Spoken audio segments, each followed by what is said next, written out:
रिजवान भाई, यही शौकत अली हैं, कह रहे हैं कि 800 सालों तक हमने तलवार के दम पर शासन किया, हिंदू कीड़े मकोड़े हैं। वही शौकत अली अब कह रहे हैं कि 5 वक्त की नमाज बंद कर दी जाएगी, वोट मिल जाए कैसे यूपी में, भड़का लीजिए, समाज में दंगे वाला माहौल बना दीजिए। जी शुक्रिया। जय हिंद, वंदे मातरम। इतनी देर से सुन रहा था, कुछ बातें अजीब भी लगती हैं, पर तमीज है कि आदमी चुप रहे। अब मेरी भी सुन लेना, भले पेट में जितना भी दर्द हो।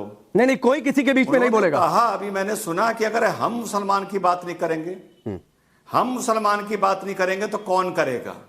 अरे भाई, वेस्ट बंगाल में 0.30% वोट, यूपी में 0.30% वोट, गुजरात में 0.30% वोट, दिल्ली एमसीडी में 0.30% वोट, सारे प्रत्याशियों की जमानत जब्त। ए भैया, हाथ जोड़े भैया, मुसलमानों की बात ना करा करो। काहे नाक कटवाते हो चुनाव लड़ लड़ के यार?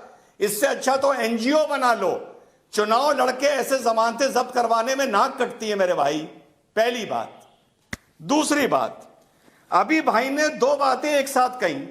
कहा किसी में हिम्मत नहीं कि कोई नमाज को रोक सके, साथ में यह भी कहा कि भाजपा रोक देगी।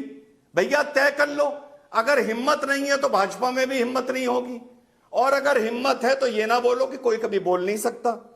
आगे बढ़ते हैं। आपने यह कहा कि किस आधार पर यह बोला कि नमाजें रोक दी जाएंगी। आधार राकेश भाई वहां होता है जहां दिमाग और जुबान का कनेक्शन होता है।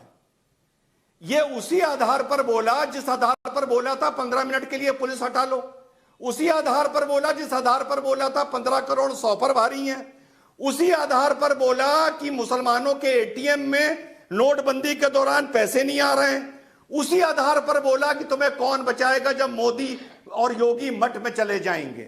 तो इनकी बातों में आधार ना ढूंढिए आप, डिबेट भले कर लीजिए। इनकी बातें तर्कहीन होती हैं, आधारहीन होती हैं, धरातल पे इनकी जमानतें जब्त हो जाती हैं, टीवी पर बैठ के ये मुसलमानों के नेता बने रहते हैं।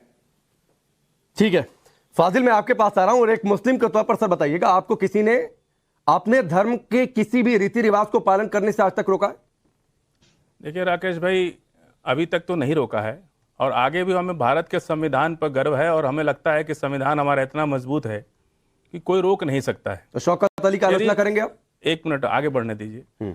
और जिस दिन हम समझते हैं कि इस देश में नमाज पर रोक दी गई, तो संविधान से देश नहीं है, ये देश संविधान खत्म हो चुका है।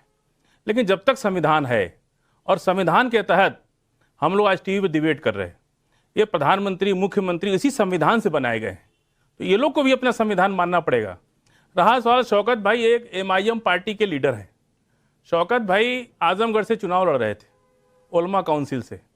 तब उन्होंने अपने राष्ट्रीय अध्यक्ष की फोटो लगाने से इसलिए मना कर दिया था कि उनका यह कहना था कि हमारा हिंदू वोट कट जाएगा।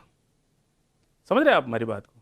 तो सियासत की आड़ में जो हम लोगों पे जुल्म हो रहा है, आम मुसलमान पे, अब जुनैद और नासिर के घर के बगल में त्रिशूल बांटा जा रहा है, उसका जिम्मेदारी कौन लेगा?